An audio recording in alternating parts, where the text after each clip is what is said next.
और उस दिन से समुद्र के नक्शों में एक नई धारा दर्ज हो गई थी, सीधी टापू की ओर। समुद्री शोध संस्था के अधिकारी कमांडर नील राठौड़ ने कई रिपोर्टें पढ़ीं और तय किया कि उसे सच जानना होगा।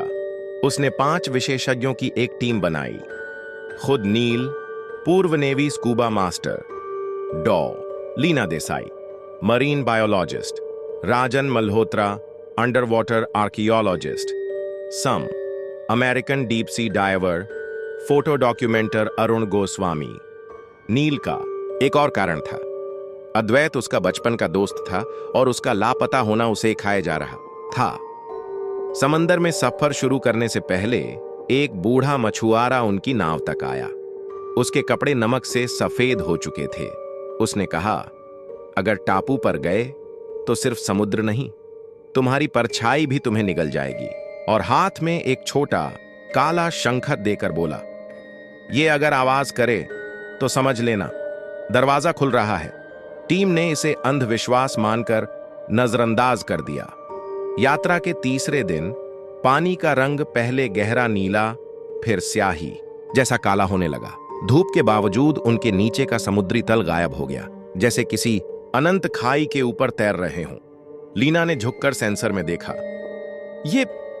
ये गहराई माप भी नहीं पा रहा। अचानक नीचे से एक धीमी धड़कन जैसी टक्कर हुई, जैसे समुद्र के भीतर कुछ बहुत बड़ा हिल रहा हो।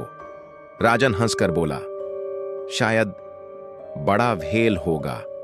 लेकिन कुर्सी के नीचे से आती कंपन धीरे धीरे बढ़ रही थी।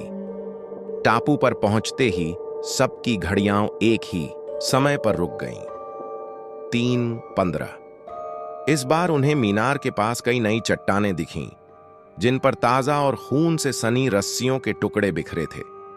मीनार पिछली रिपोर्ट्स से ऊंची लग रही थी और उसकी सतह पर चिपकी काली परत धड़क रही थी, जैसे सांस ले रही हो।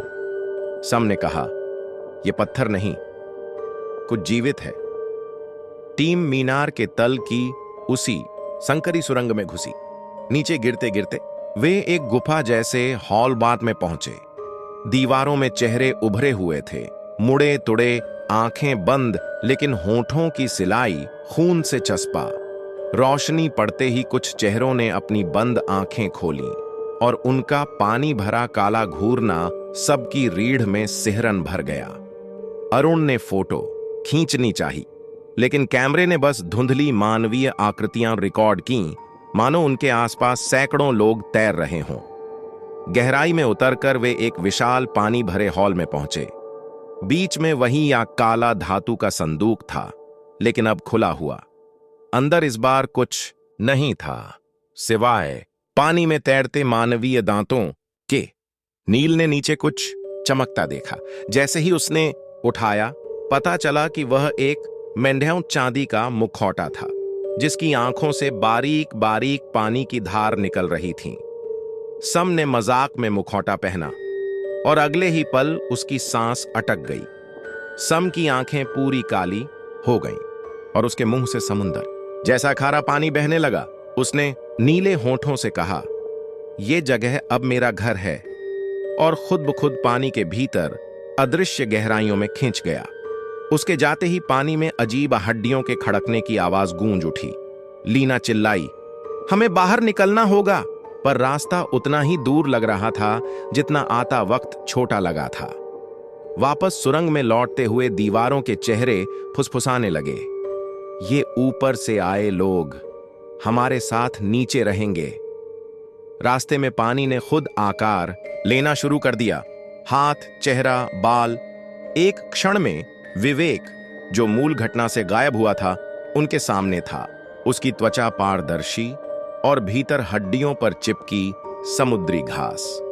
उसने भावहीन आवाज में कहा, नीचे आने का एक ही रास्ता है, सांस रोक लो। आखिरकार वे मीनार के ऊपर वाले हिस्से तक पहुंच गए, लेकिन बाहर का समुद्र अब शांत नहीं था। पानी की सतह से सैकड़ों लंबी गर्दन और सिर निकले हुए थे, सब इंसानी, पर आंखें सफेद और मुंह खुले हुए। वे बिना आवाज के नाव के चारों ओर घूम रहे थे। अरुण ने फोटो लेना चाहा। फोटो में वे सब मुस्कुराते दिखे, लेकिन हकीकत में उनके चेहरे खाली भाव वाले थे। लीना ने सहमते हुए कहा, ये हमें छोड़ेंगे नहीं जब तक हम भी नीचे न जाएं।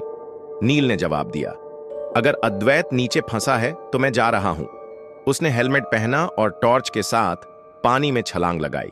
नीचे उतरते उतरते रोशनी ने लोहे के गेट जैसा कुछ दिखाया, जो समुद्री पौधों में लिपटा था। गेट के पार अंधेरा ऐसा था जैसे वहां रोशनी का कोई अस्तित्व ही ना हो। गेट हिलने लगा और अचानक खुल गया। अंदर एक असीमित शहर वन था जो पानी के नीचे सांस ले रहा था।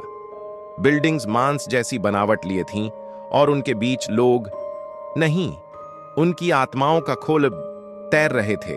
उसने कहा, नील, तू क्यों आया? अब तू भी यहीं रुकेगा। यही घर है। ऊपर सिर्फ भूख है, नीचे शांति है। नील ने पीछे हटना चाहा, लेकिन उसी वक्त अद्वैत का हाथ लंबा होकर पकड़ने आया। नील ने उसे झटका दिया और ऊपर भागने लगा। नील किसी तरह सतह तक पहुंचा, लेकिन बाहर आते ही उसने देखा लीना और राजन गायब थे।